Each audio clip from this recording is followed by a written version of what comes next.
Welcome back, everyone, to the TheEngiNerdLife podcast powered by Kahua.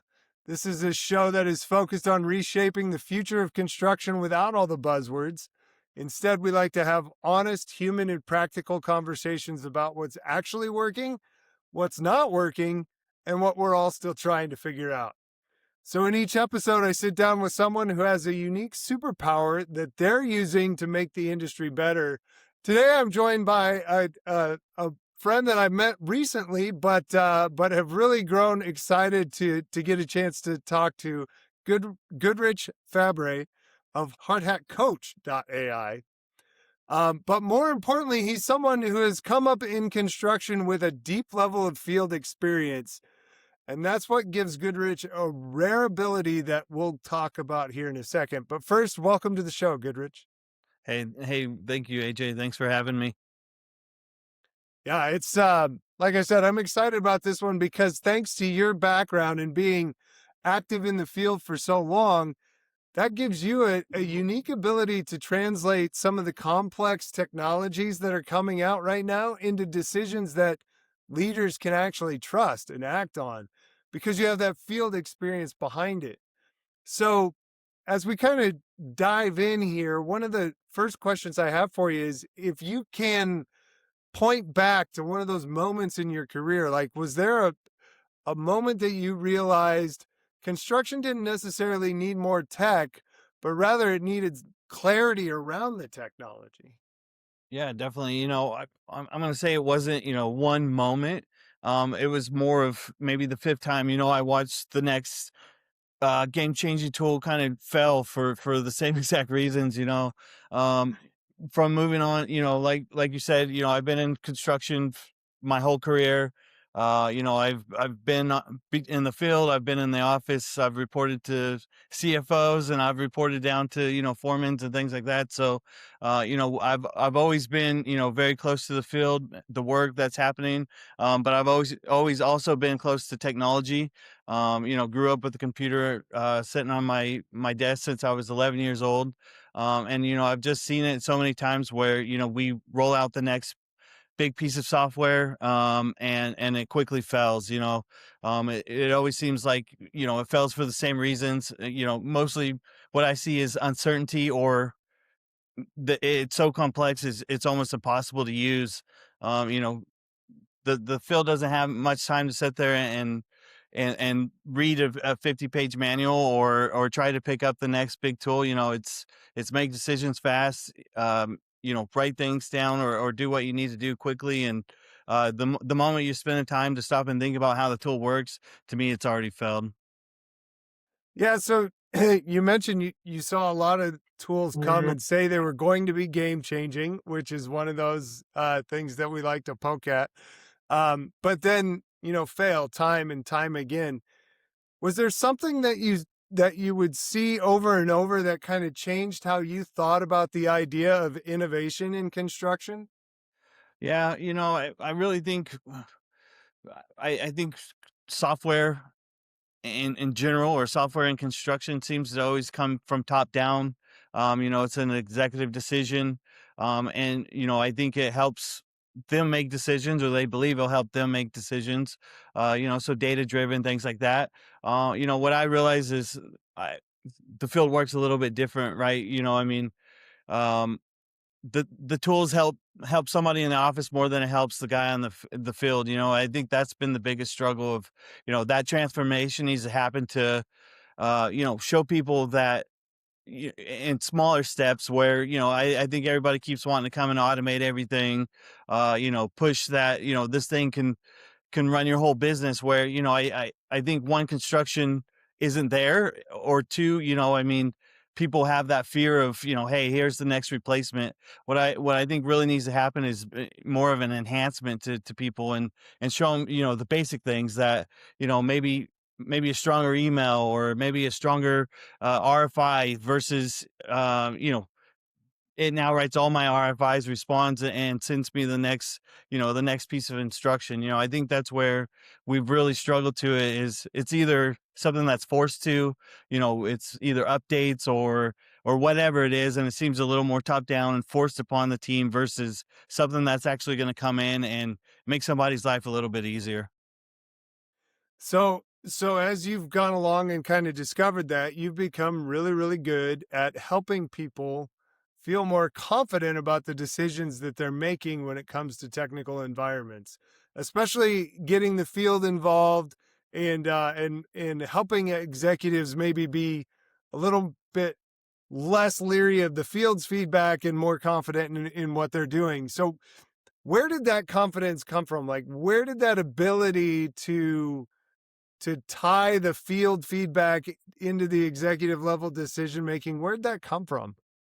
Yeah, I mean, I really think it's a mix of, not full confidence, but more of consequence.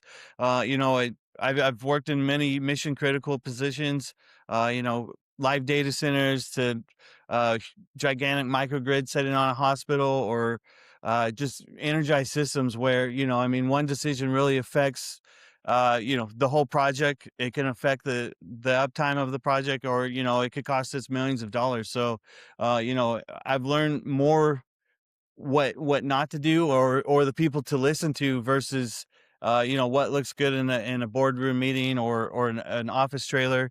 Really listen to the field that's out there doing the work, and making the changes that happen every day. I mean, there's no pause button in this, and there's no perfect information. And I think it really comes down to knowing the next step, or providing the next step to someone. So, there's not that confusion on where we should land, or make that decision, because there's not much room for error in construction. And it could really cause a lot of problems for people if you're not listening to the people that you should be listening to, or that are actually on the job and building the project. I like how you also mentioned, like, it's not about what looks good in the boardroom, right? And a lot of times you see leaders, they'll misunderstand technology. But what is it about how they misunderstand it that you typically notice first? Is it they're afraid? Are they overconfident? Is it something else? Yeah, definitely. I mean, I think it's a mix, really. I think there's a mix of fear and overconfidence. You either get sold the product, and you believe, you spent a lot of money on this, and you believe it should do what you need it to do, or you want it to do. Um, but there's a reality in the field that, it doesn't work like that, or maybe the adoption wasn't there, and that's missed. I mean, people are hoping. I think we live in a lot of perfect world scenarios versus reality. And Yes. I think that's where the overconfidence is put in. I think people set it in auto mode and think that it's going to spit out the perfect answer, or do what the job needs it to do. And there's there's a reality that, I mean, uh most of the times, that I like to call it shelfwares, where people spend a lot of money on software, and it goes and sits on a shelf and dies. I think that's overconfidence. And I think there is a fear. I think the fear really comes from not understanding technology, or not understanding what it could do for you.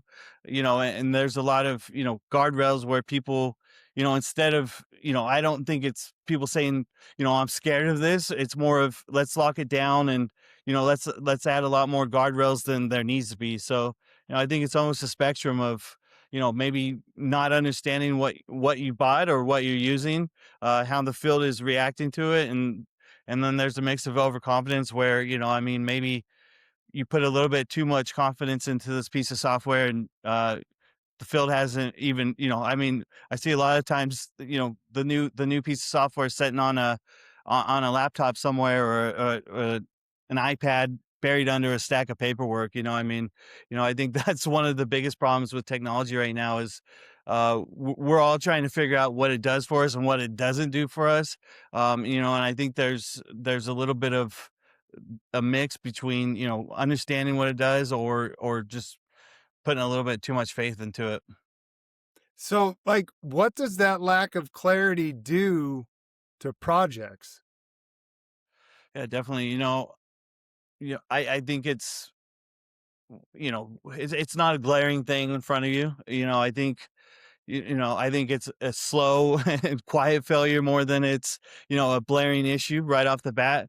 I think we all go about our day. And then when it comes down to it, we realize when it may be a little bit too late that, the software didn't do what we wanted to do, or the project's now in a position that, it's reactive versus being proactive. So we're it's funny because we're kind of taking a lot of shots at leadership, right? And then you want to talk to the field more. And I'm sure leaders just love hearing how they're getting it all wrong. But we, I mean, when you go out and you try to help people clarify these messages, like what kind of resistance have you run into in doing that? Right? Yeah, like say nobody wants to wake up and be told they're the problem. I mean, I think that's a hard pill to swallow. And I think we have to learn from, or I think we had to put our trust into our leadership, but at the same time, I mean, leadership's a hard battle, right? We're all, trying to learn as we go, or maybe you're learning from your mistakes, so, and I think the pushback's been a little bit different. I mean, I think the pushback from the field is, they're not pushing back on clarity, they're pushing back on bullshit. I mean, I've seen it time and time again, excuse my language, but, I mean, that's what we deal with is, this is the next tool. Like we said at the beginning of this, here's the next game changing tool. And there's a lot of pushback that, this is just the next tool that's going to fail somewhere, or maybe it's, based along the lines of, this is the next process that is in the way from us just completing the work. So, I think the pushback's a little bit different. I mean, if the tool came in and gave us a lot more clarity and a lot more purpose, I think the pushback would be a lot different for sure. Yeah, it's interesting. Like you said, you kind of get it from both ends, not just from the leaders. The field is not exempt from pushing back themselves. What's this is a question that I like to ask people, especially when it comes to, technology and trying to roll new things out. And you often hear people say, we want XYZ, but then when it comes time to actually put that in place, they fail to back it all up with the action needed, right? What's Right. one thing that you constantly hear people saying that they want that they're unwilling to back it up with the action? You know, I struggled with this in my head a few times. I think the biggest one is ownership. I think transparency is a big one too. We all ask everybody to be transparent, but I mean, that's a little bit, like I say, the truth sometimes harder to swallow than you want it to be. But I'm really going to lean into the ownership aspect of this. I think leaders and owners, want their employees and people doing the work. They ask for ownership. They want the team to think like owners. But when that happens, I think when people do step up and start making that word, I think decisions are second guessed more than they're accepted. Or it's kind of accountability without air cover. I mean, and what mean by that is, I've walked into many situations on my own where, I've built the confidence to call the stakeholder or the client and have a conversation. And I've had VPs on the phone and things like that, and literally, the legs wiped out from under me when, I did make a hard decision. And, I think there's a lot of times people are worried that, people are going to say the wrong thing, or put the company in a different light than they were hoping. I think that's the hardest thing for people to accept is, if you want people to act like owners, you got to treat them like owners. You got to put trust and faith in them, and let them make the decisions that you hired them to make. Yeah, that's an excellent point. And it kind of all comes back around to, the failure side of the technology, right? You mentioned often how you see these promises come out, and then we go out and we try to implement it in it fails time and again, or it's not the game changer that it says it's going to be, or whatever it might end up happening. But what a lot of people often forget is like there's real cost when we miss on the clarity before the technology, before we try to implement the tech. What do you see often as some of the real costs of pretending that we know what we're doing when we really don't have the clarity out in front of us? Yeah, definitely. I think it's false confidence, right? Uh, And what I mean by false confidence is things look good on paper on the dashboard, I mean, status reports look clean, risk feels managed, everybody assumes, everybody's aligned. And I think the reality is the problems are still there. I think that's the reality of being pretending that the clarity's there, that a lot of these problems are just undocumented versus living in reality. And I think there's a danger with how a project ends up going, or even the company. I mean, I think pretending there's clarity creates confidence without control, right? I mean, at that point, you're kind of just shooting the dice and hoping for the best versus really knowing what's going on in your business.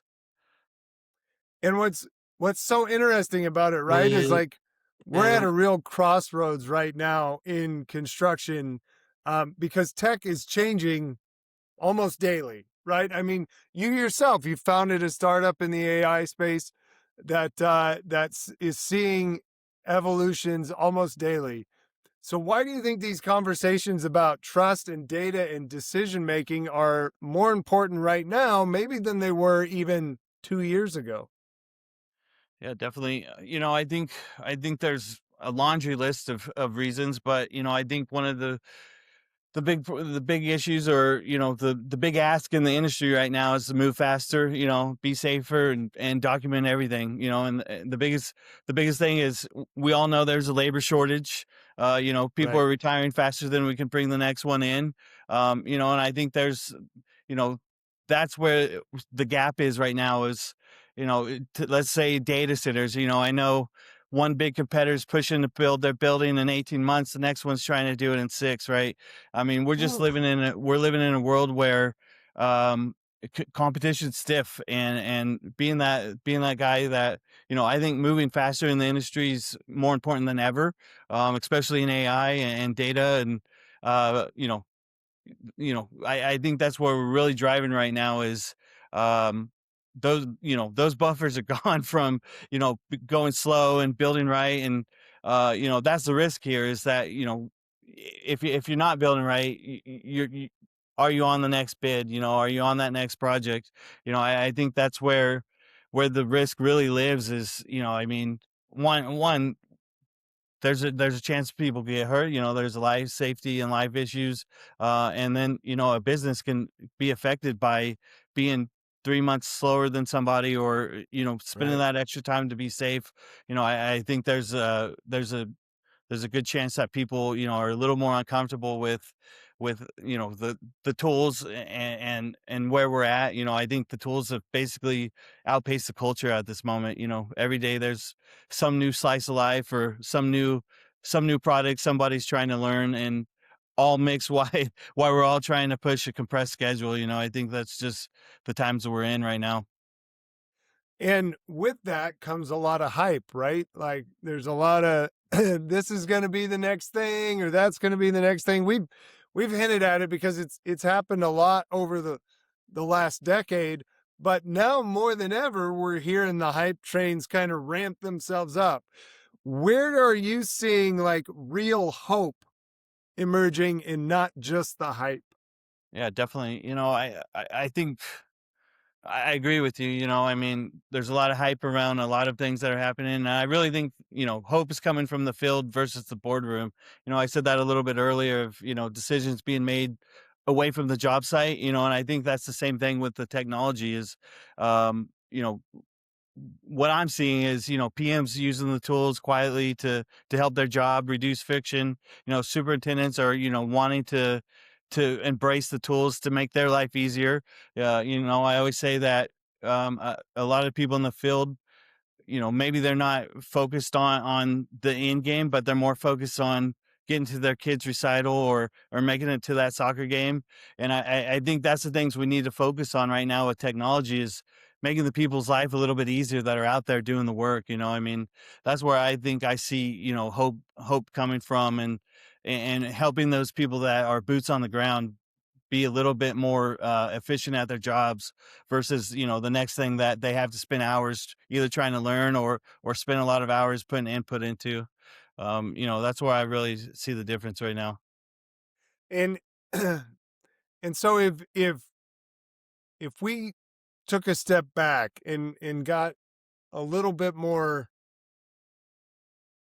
humble, may not be the right word, but honestly admitted that we don't know what we don't know yet. Like, what would change if we got more comfortable saying we don't know, but we're willing to learn when it comes to new tech? Yeah, definitely. I think that, I think technology starts becoming a tool versus a threat. I think that's Ah, yeah. the world we're kind of living in is, once leaders start admitting, there's they need to learn versus not. I think tech stops to becoming a verdict and it starts becoming support. I think that's the biggest thing is we need adoption to be voluntarily, versus forced onto the team. I Right. think that's where things are going to start really changing is, hey, this helped me today versus this is something my boss wants me to do today. I mean, I think that's the big difference of, let's start opening our ears and our minds to what's out there. But at the same time, I mean, we have to stop pretending to know everything, and then I think technology actually starts helping.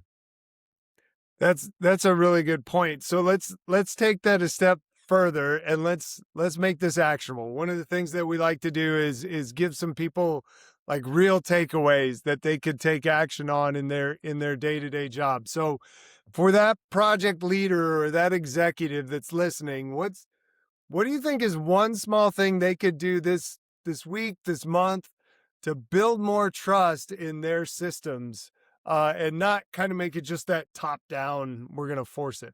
Definitely. You know, I think I think you should pick one decision and trace it back to the source. And what I mean by that is, choose a recent decision that you trusted. Maybe it's your schedule, maybe it's the cost, a cost or a risk that you've addressed, and ask yourself, what information did this decision rely on? And then ask yourself, what what did the data actually come from? Don't audit the system, audit the decision. I think that's important. You don't build trust by pretending data is perfect. You build it by knowing that it's fragile. I think there's it's not knowing what you should do, it's knowing what you shouldn't do or what you shouldn't rely on. I think that's the big point. That's yeah, I really like that. That you've got to audit not the data, but the decision. Right. That's an excellent point. Okay, so what if I'm a guy out in the field, just or a gal out in the field, just kind of minding my own business, doing my own thing in my own circle of influence? Is there something that I could do that would help make tech less intimidating and more helpful? Yeah, definitely. I think it's using, technology as your apprentice or your draft partner, right? And not a decision maker. I think that's where we're at. And, I don't think you ask tech to do the job. I mean, you ask it to help it start, right? I mean, that's the point where I think there's people are putting a little bit too much trust into, hey, this is either going to do my job or not. I don't think that's the starting point. I think the starting point is show me the way. And I kind of like think of it as an 80-20 system where you're asking technology to help you, but you're still the validator. You're still the foreman or the journeyman on the job. Treat AI as your apprentice. I think that's the first step, and start asking the small things. Like I say, I mean, let let it do the heavy lifting for you. Let it, figure out the things that, I mean, take up a lot of your time, but at the end of the day, you're still the decision maker here. So, I Mhm. think start small and see where it can lead you. Starting small is one of those things that I think we've taken for granted because it seems like every big tech implementation, right, is like just a complete overhaul. But if you are able to start small, you can maybe give yourself some quick wins out of the gate and then get a little bit more trust built up. Definitely. It's you're not trying to finish the pizza all in one bite, right? You take a slice and you take a bite, and you build from there. I think that's been the struggle for a lot of people, that the techies that are moving into construction. They're wanting to automate everybody's business. They're wanting to take decisions out of people's hands, and put it in the eyes of a robot or the mouth of a robot. And I think that's a little bit too much, right? I think we had to, baby steps, and then we'll get there to where we need to be. But let's start small, and that grows into something every day. Exactly. Well, Goodrich, this has been really fun. I appreciate your time. And as a fellow came from construction and then moved into tech, right? It's great to hear your perspective in a similar story and just connect and get back to talking field and talking tech. Yeah, thank you. I really appreciate you having me on. And everything I've talked about today really comes from listening to people that's actually doing the work, right? I mean, I think the field's been saying this stuff for years. And I think we just been, we always haven't been good at listening to them. So, I Yeah. appreciate what you guys are putting on to get these voices out there, because it needs to be heard. I couldn't agree more. In fact, if this conversation resonated with any of you folks out in the field, try one of the things that Goodrich mentioned and see what happens. See if you take one of those steps and maybe make tech less intimidating today than it was yesterday. And if you have a friend that could benefit from this show, make sure you share it, rate it, review, or send us your feedback because we're always looking to improve. At the end of the day, we just want to remind everybody construction is cool. So go out and tell your friends. Thanks a lot, Goodrich. Hey, thanks for having me.